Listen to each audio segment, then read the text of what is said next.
Alors, merci. Juste une petite précision.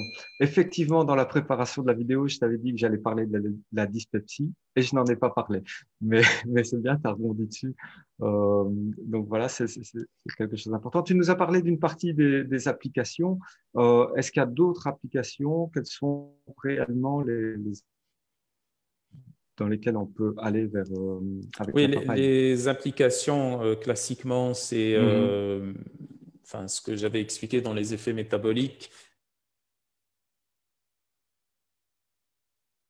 Papaye fermentée sur le gène OGG1 et surtout donc, sur les mutations de ce gène OGG1. mhm, Donc, il faut savoir qu'on a des marqueurs de l'oxydation de l'ADN.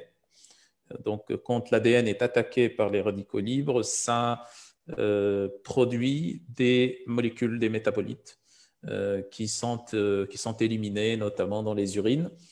Ces métabolites, c'est des métabolites de la guanine, puisqu'on avait dit que ce sont plutôt les sites CPG qui sont les plus ces radicaux libres et que c'est la guanine elle-même qui est oxydée donc, par les radicaux libres, par les espèces réactives d'oxygène.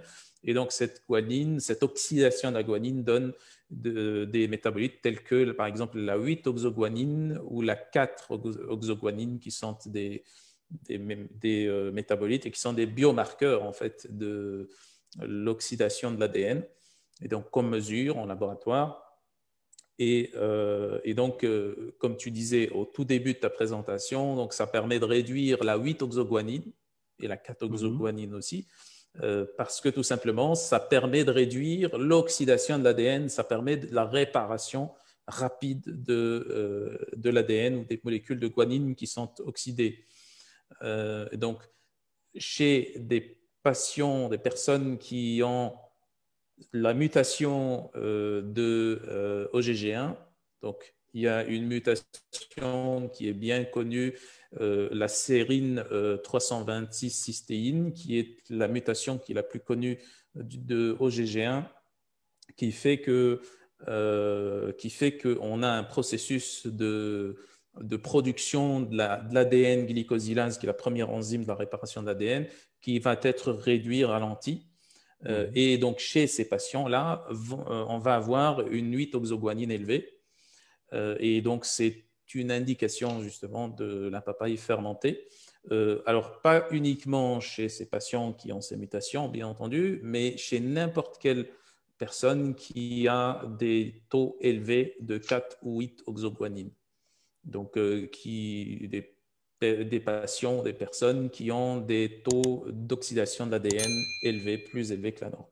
Voilà. Donc, ça, c'est premièrement Mhm. pour l'application initiale qu'on avait citée au tout début. Ensuite, on a donc un effet sur la résistance à l'insuline qui est assez puissant.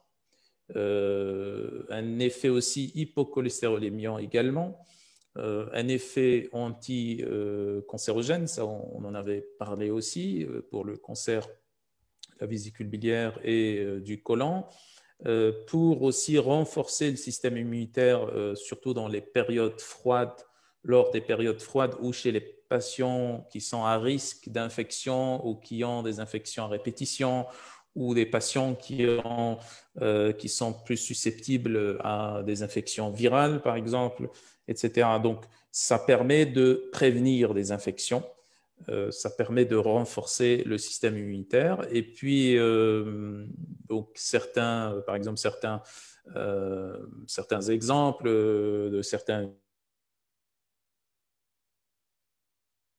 ou le malaria aussi, qui sont bien documentés par rapport à la papaye fermentée.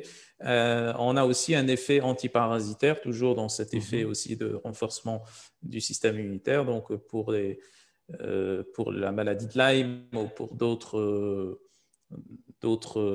maladies qui pourraient être des maladies parasitaires aussi, on peut avoir aussi un effet très intéressant de la papaye fermentée. Ce n'est pas tous les parasites en fait qui sont ciblés par la papaye fermentée, mais en tout cas certains parasites, ou alors ça permet aussi de prévenir donc les infections parasitaires. Et puis aussi comme indication également, tout ce qui est maladie digestive et surtout dans la prise en charge des patients atteints de maladie cœliaque.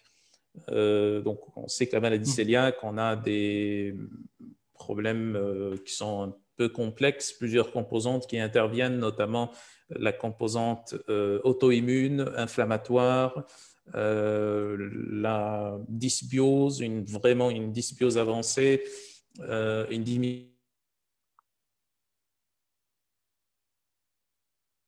là aussi, très souvent des problématiques d'histamine qui sont associées. Donc, toutes ces problématiques-là peuvent être résolues au moins en partie pour certaines grâce à la papaye fermentée. Donc, ça, c'est ce qu'on trouve en général dans la littérature scientifique. Et donc, j'insiste encore une fois ici, l'application principale de la papaye fermentée, ça ne veut pas dire que les autres applications ne sont pas intéressantes, mais l'application principale, c'est vraiment